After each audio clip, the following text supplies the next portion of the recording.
Hi, my name is William Schaeffer with another book review, The Myth of Mental Illness by Thomas S. Szasz, M.D. I confess I have not read this entire book, but the idea was so intriguing and the summary was so stunning that I had to do a report. And I cannot give the book full justice, but the subject is so profound that the summary of the book will suffice. The basic idea of the book is that medicine and the medical practice is based on identifying something wrong in the body.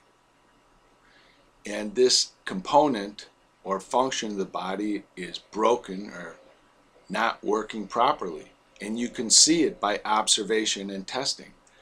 And then the medical practice is to correct the misfunction of this component of the body. This is different than mental illness, which there's nothing you're really identifying.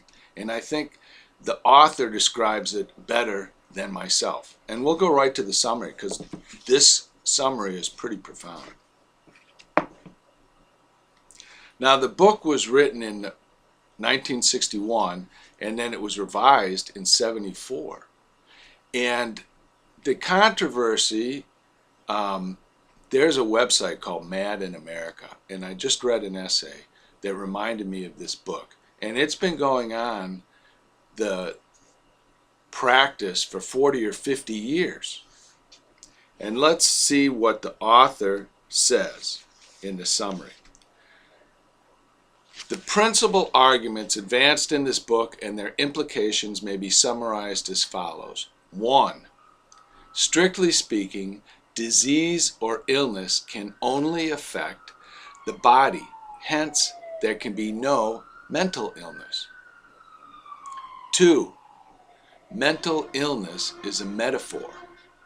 Minds can be sick only in the sense that jokes are sick or economies are sick.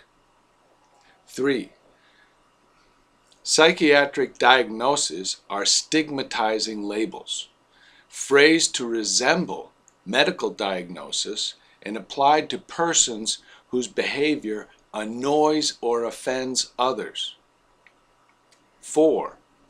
Those who suffer from and complain of their own behavior are usually classified as neurotic. Those whose behaviors makes others suffer and about whom others complain are usually classified as psychotic. 5.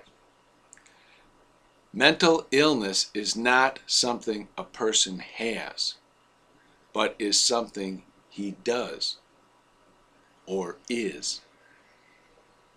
6. If there is no mental illness, there can be no hospitalization, treatment, or cure for it.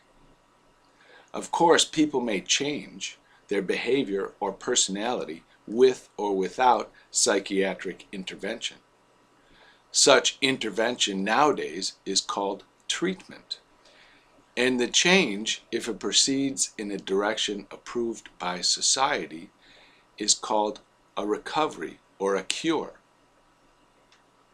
7. The introduction of psychiatric considerations into the administration of criminal law, for example, the insanity plea and verdict, diagnosis of mental incompetence to stand trial, and so forth, corrupt the law and victimize the subject on whose behalf they are ostensibly employed. 8. Personal conduct is always rule-following, strategic, and meaningful. Patterns of interpersonal and social relations may be regarded and analyzed as if they were games, the behavior of the players being governed by explicit or tacit game rules. 9. In most types of voluntary psychotherapy, the therapist tries to elucidate the inexplicit game rules by which the client conducts himself. and to help the client scrutinize the goals and values of the life games he plays. 10. There is no medical, moral, or legal justification for involuntary psychiatric interventions. They are crimes against humanity. Anyway, The Myth of Mental Illness is a very interesting book. I was a little skeptical when I first read it, but now when I think more about the ideas, this is something that people are starting to think about. And I highly recommend The Myth of Mental Illness. Thank you, and leave your comments below.